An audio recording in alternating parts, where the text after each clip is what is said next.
Hi everyone. So today finally I'm doing the big greenhouse tour. This is a greenhouse that's in Amsterdam, in the west of Amsterdam.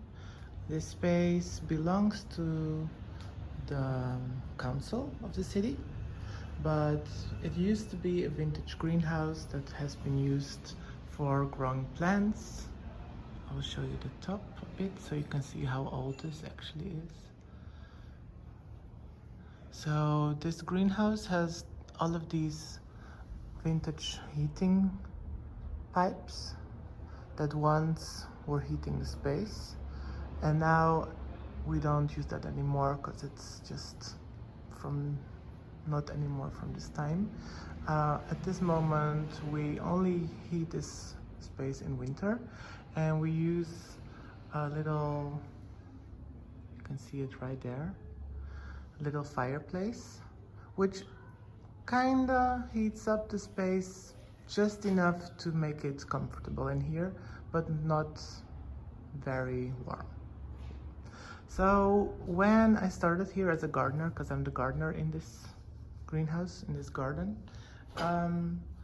I started here, and as you can see there's this giant grape. I'll show you the trunk. It comes from outside. This was already here when I started here, and I would predict this is the stump. So it comes from outside, and then there's a space in there where it grows into the greenhouse. This must be, I think, at least 50 years old, really. And as you can see, over the years I've been trying to make it grow in like a specific way, so it grows over these pipes, so it has some more support. Otherwise all these grapes would just literally be on the ground. You can see how beautiful the light comes through sometimes. And in summer it can get quite hot in here, but this grape really protects a lot against the intense heat that we have. This is on this side, south facing, so you can imagine how hot it can be in here. And last year I started to also use one of the shoots that comes from outside, which actually grows on the outside of the grape. I started to grow that all along to this side, so that we would have some extra coverage against the most intense heat when it's really hot in summer. And that also helps to give the space even more magical feeling, I think. So as you can see, we have quite a collection of plants in here. Over the years I've been collecting and collecting quite some pelargoniums, all in terracotta. I try to have everything that I plant in here in terracotta, just because it looks, I feel, nicest. You can see through here that there's the other little greenhouse in which most of the other videos that I make are being recorded, which is a lovely space. And now you can also see that there's this giant pumpkin that's trying to take over, which I'm actually letting it. I think it's fun. Let it just be a bit wild for the insects. So, then on the front, next to the greenhouse, there's this little strip of a herb garden, which goes all along from one side to the other side. And you might hear a lot of traffic, like cars and trams. That's, yeah, logic, because it's literally on the street. One of the most busiest streets actually in Amsterdam. So the story of this greenhouse is that it used to be this whole piece of land around like west used to be a place where they would grow some produce for the city, mostly like vegetables and salads and those kind of things. Because at that time, this must be around the 40s, 50s. Around that time, yeah, they needed to produce things for people. Excuse the ambulance. So this is basically a leftover from that time. I believe that this is from the 50s, 60s, this greenhouse. So it's a little bit younger than the area around, but you can see that it literally was built in, because this space used to be from someone, I think, and they just started building all around. So there's this giant building next to us on one side, which is not ideal because it creates a lot of wind. It's like a wind tunnel, but the plants that are outside slowly over the years started getting used to it. Then on this side there's another building, so you can also see here that it's actually, yeah, like really in the middle of two buildings, which on one side it's actually not great because it creates a lot of wind, but it also in winter of course protects a little bit against the most intense cold. Like let's say it becomes -5 degrees or -10, the greenhouse still has some protection and it will still make sure that the plants don't die, basically. We've had 1 year where it was -10, which is, let me check, because I have here the thermometer. You can see in here that's 21 degrees now, which is about 70 Fahrenheit. So -10 would be about 12 Fahrenheit. There was 1 year that actually happened in Amsterdam. There was snow literally all around, ice hanging from buildings. It was like beautiful, but also a bit scary. And then some plants in here didn't survive. But yeah, that's always a bit of a risk, of course, if you have a greenhouse. And we do, since last year, have some heaters. I can show you one. It's a bit hidden because the grape started to come and take over. Here's one of them. And this would take off the most intense cold and would make sure that the temperature stays around like maybe 2-3 degrees. You can actually choose what temperature you want it to be, but I would use it to just make sure that not everything basically freezes if it gets -10 again. So I can show you a little bit of the plants. I've been actually doing that, but a little bit more. So we have quite a collection in here. This is amaryllis, which finished flowering. It actually flowers in here around June, I believe, most of the time. It had a flower this year as well, and now it's slowly like dying back, and it will flower again next year. We've got this cute little thingy. Then there is this lemon cypress here, which I've been trying to cut into a tree ball topiary. There's a ripsalis here. In this space we also do plant swaps and cutting swaps, seed swaps, all of those kind of. It's actually a plant that someone brought, which was a tiny little cutting. It was literally just something like this, maybe smaller even. And it survived winter, which I was very impressed by. And now it's slowly getting longer and more beautiful every year. It of course gets quite some sun in here if it's warm and hot and sunny weather. And I believe that it kind of likes that. Then we've got a begonia here, which is also doing very, very well. There's actually quite a collection of begonias. There's another one here too, beautiful, and this begonia too. Then we got some Tradescantia. There's also a Tradescantia somewhere else, which I'll show you in a second. I really enjoy ferns. So there's a fern here and the weed, which we should take out. This weed keeps coming back. Can't get the root out properly, so yeah, just keep trying. Then next to that, there's another fern here. This is actually an outdoor fern, but I planted it in here because it was not doing so well. It still looks a bit stressed. That's okay.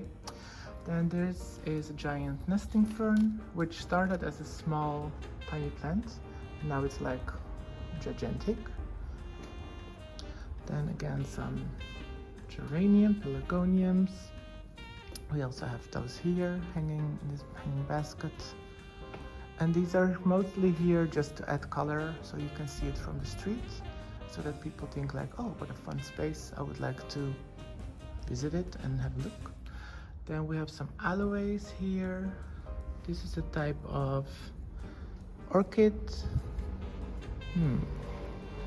Looks like it's not very happy with some bugs.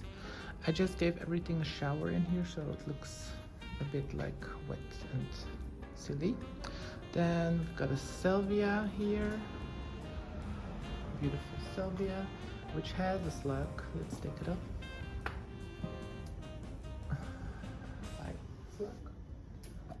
And then some other vining plants, which will add color in the summer, well, later on in the summer.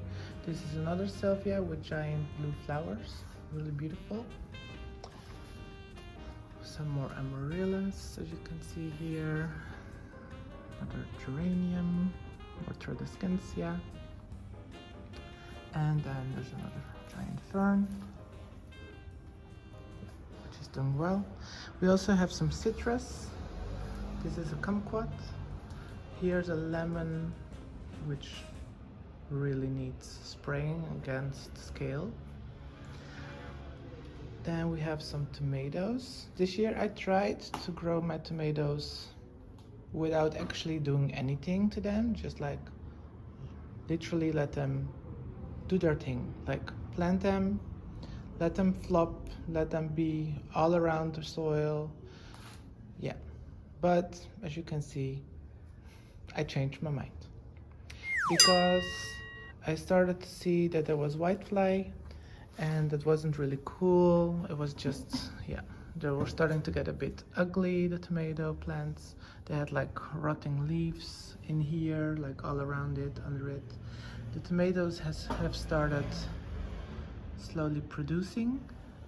So I cut off most of the little vines that had new tomatoes growing, no new flowers growing on it, because it's already August and I know that otherwise it will take months and months before they ripen, and I'd rather have this kind of clean looking.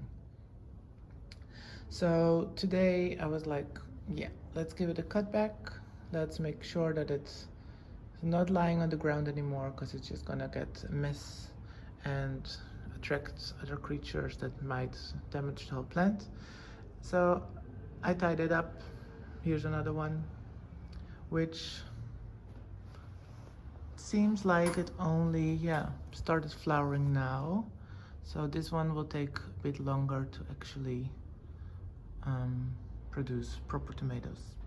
And what I like to do is give them a little shake. If you do that, then the flowers pollinate themselves. Of course, you will also have then whitefly coming off, like flying away, because they can't deal. But I just ignore them, try to ignore them the most. So if you shake them, it will make sure that the tiny little flowers, which I will show you, this actually in nature happens by wind, and also of course bees and other pollinators come and pollinate them. So these are the flowers.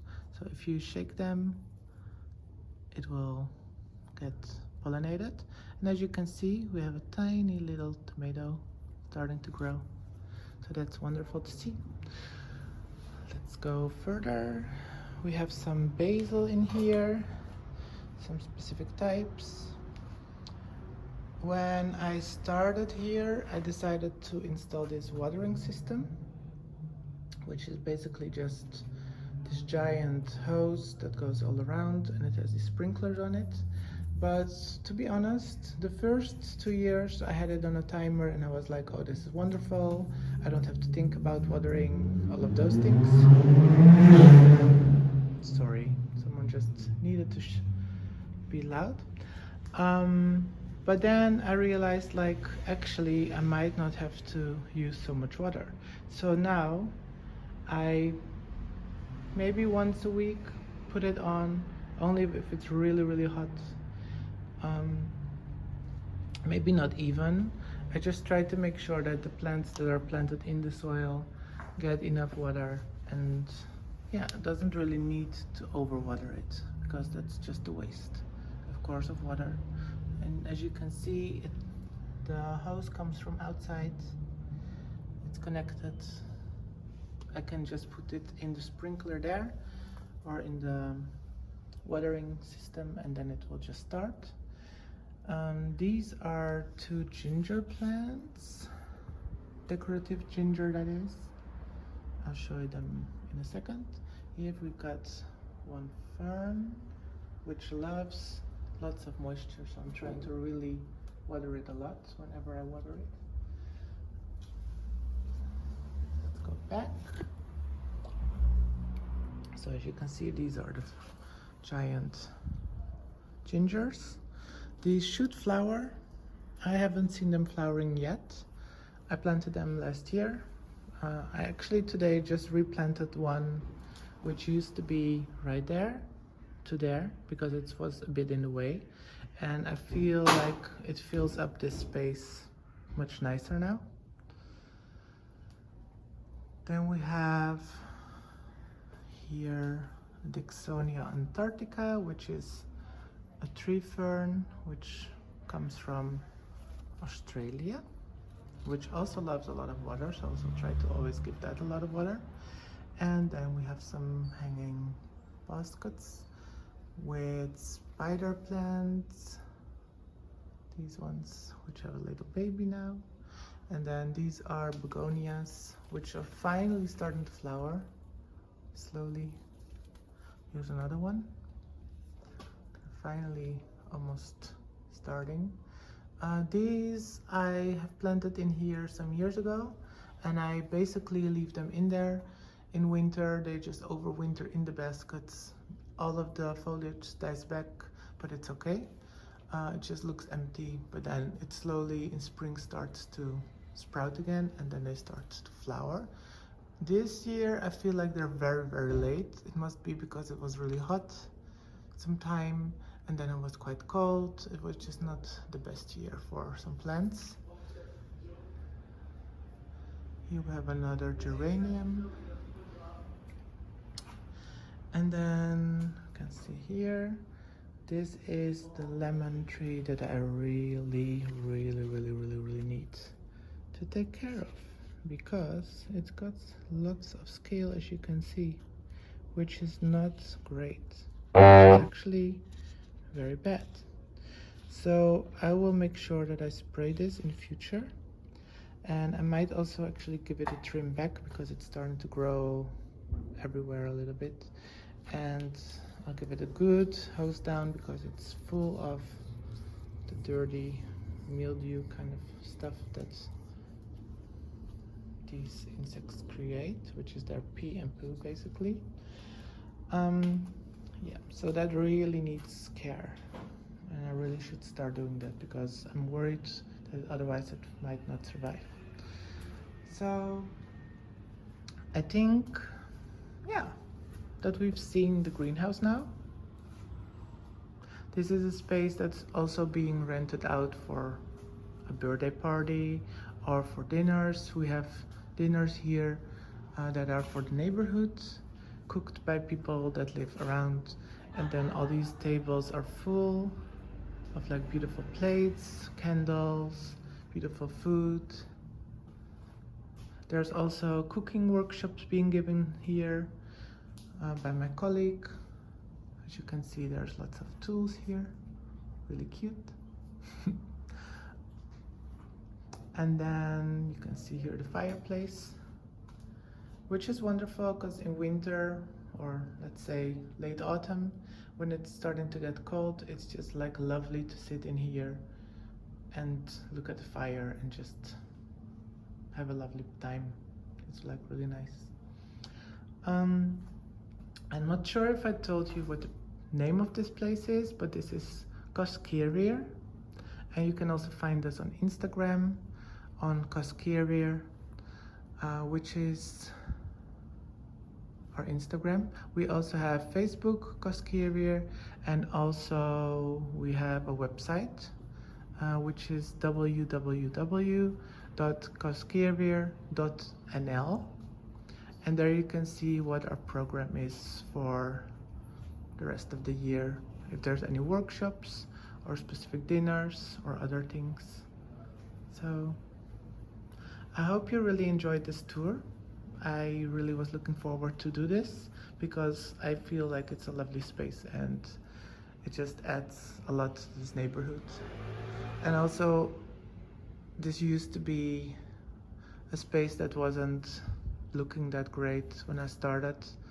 It's been like my baby, so it's, yeah, it really feels like something that has improved a lot. So thank you so much for watching, and I really hope that you enjoyed it. If you liked it, please subscribe, because in the future there will be lots more videos, maybe even of some repotting in this space, which would be lovely, or creating something like a wreath in this space. So please subscribe. I hope you have a lovely day, and I'll give you one more look of our beautiful grapes, and then I'll say goodbye. Thank you so much, and have a wonderful day.